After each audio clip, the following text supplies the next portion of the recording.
Hello. आज day है 6 first week target का। और आज के डे में मेरे एक ही टारगेट था कि मैं 2 घंटे की अर्थमेटिक की क्लास करूं, जो कि 2022 से लेके 2024 तक जितने भी अर्थमेटिक के क्वेश्चन थे वो थे। और आज का टारगेट मैं कंप्लीट कर पाती हूँ कि नहीं, आप लोग वीडियो में बने रहिए, आप लोगों को पता चलेगा। सुबह की हल्की हल्की ठंडी हवाओं के साथ मैंने अपना चाय एंजॉय किया। फिर मैं लग गई थी मॉक देने में, जो कि मैं रीजनिंग का सेक्शन मॉक दी थी, जो था SBI क्लर्क प्री लेवल का। और मैं मॉक में क्वेश्चन बनाते चली गई थी। बस अल्फाबेटिक का जो क्वेश्चन आया था मिसलेनियस का, उसको मैं स्किप कर दी थी, क्योंकि उसको मैं लास्ट में ही बनाती हूँ। उसमें मुझे एक्यूरेसी पर फोकस करना पड़ता है और टाइम ज़्यादा लगता है मुझे, इसीलिए मैं सोची कि मैं इसको स्किप कर देती हूँ। वैसे तो मैं सारे मॉक में ऐसे ही करती हूँ कि मैं अल्फ़ाबेटिक के क्वेश्चन जो होते हैं उसको स्किप करती हूँ। अल्फ़ा न्यूमेरिकल सीरीज़ और डायरेक्शन एंड डिस्टेंस, ये दोनों क्वेश्चन ऐसे होते हैं जिसको मैं स्किप ही करती हूँ, लास्ट में बनाती हूँ। और इसमें मेरी अप्रोच सही होती है, क्योंकि अगर मैं स्टार्टिंग में बनाते चली गई तो मुझे तो एक्यूरेसी पे फोकस करना पड़ता है, जिस वजह से मुझे टाइम ज़्यादा लग जाता है।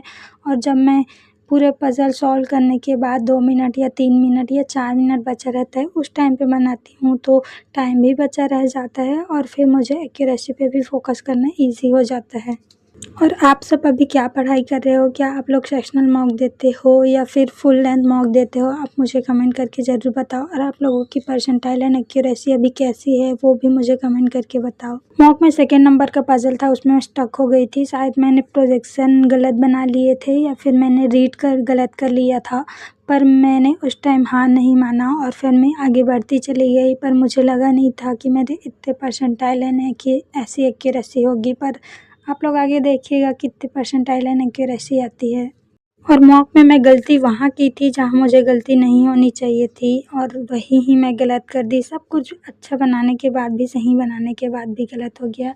और आप मेरे परसेंटाइल एंड एक्यूरेसी देख ही सकते हैं, 90 परसेंटाइल है और एक्यूरेसी एक गलत हो गया था, जिस वजह से फिर बेकार हो गया है।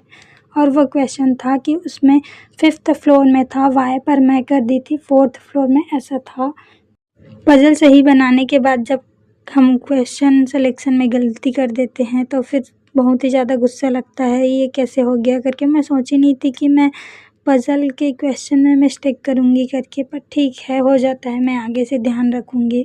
उसके बाद फिर मैं डेली GA का क्लास की थी।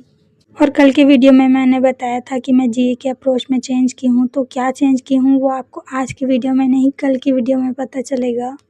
GA के लिए आप लोग कौन से सर को फॉलो करते हो और आप लोगों के क्या अप्रोच है, आप मुझे कमेंट करके ज़रूर बताओ, जिससे मैं भी सीख सकूं कि क्या मुझे भी ऐसे अप्रोचेस अप्लाई करने चाहिए। GA के क्लास के बाद मैं लॉन्ग ब्रेक ली थी और मेरे माइंड में यही चल रहा था कि 2 घंटे का क्लास है, करना पड़ेगा, 2 घंटे का क्लास है, करना पड़ेगा। ऐसे सोच करना मुझे पढ़ाई करने के लिए बैठने का मन ही नहीं कर रहा था। तो आप लोगों के साथ भी ऐसा होता है क्या? आप लोग मुझे ज़रूर बताओ। सिलेक्शन चाहिए तो मेहनत तो करना ही पड़ेगा और पढ़ाई तो करना ही पड़ेगा, इसीलिए फिर मैं बैठ गई थी पढ़ाई करने के लिए और अर्थमेटिक का क्लास की थी। और अर्थमेटिक में सारे क्वेश्चन बन जाते हैं, बस जो टॉपिक मुझसे आता नहीं है वही बस तो नहीं बन रहा था। पर प्रीवियस ईयर के जितने भी मेमोरी बेस्ड क्वेश्चन सर कराए थे वो सारे क्वेश्चन मुझसे बन जा रहे थे। 2024 और 2023 के लिए मैं पहले ही मेमोरी बेस्ड क्लास कर ली थी, जिस वजह से वो सारे क्वेश्चन तो रिपीट हो रहे थे, पर मैं रिपीट में भी मैं स्किप नहीं की थी, मैं पूरा क्वेश्चन सॉल्व की थी। क्योंकि जो पहले मैं अप्रोच फॉलो की थी, क्या मैं वो अप्रोच अभी भी यूज़ कर रही हूँ कि नहीं, ये मुझे देखना था। और कुछ क्वेश्चन ऐसे थे जो उस दिन तो मुझसे बन रहे थे, पर आज जैसे मैं बना रही थी तो वो मुझसे क्वेश्चन नहीं बन रहे थे। फिर लंच करने के बाद मैं लग गई थी पज़ल के प्रैक्टिस में, और पज़ल में मुझसे क्वेश्चन नहीं बन रहे थे क्योंकि अर्थमेटिक में मेरा दिमाग स्टक हो गया था और बन रहे थे पज़ल, पर एकदम लेट से बन रहे थे। पज़ल में वेरिएबल नहीं था, अनसर्टेन फ्लोर बेस्ड पज़ल था, पर प्रोजेक्शन ज़्यादा थे, इस वजह से फिर प्रोजेक्शन लेना और उसको एलिमिनेट करना, ये मेरे लिए थोड़ा टाइम टेकिंग लग रहा था। आज का टारगेट 100% कंप्लीट हुआ। आप लोगों के क्या टारगेट रहे हैं, आप लोग मुझे कमेंट करके ज़रूर बताओ। अगर आप मेरी बैंकिंग जर्नी से जुड़ना चाहते हैं तो वीडियो को लाइक और चैनल को सब्सक्राइब कर लीजिए। मिलते हैं संडे के टारगेट के साथ। Thanks for watching.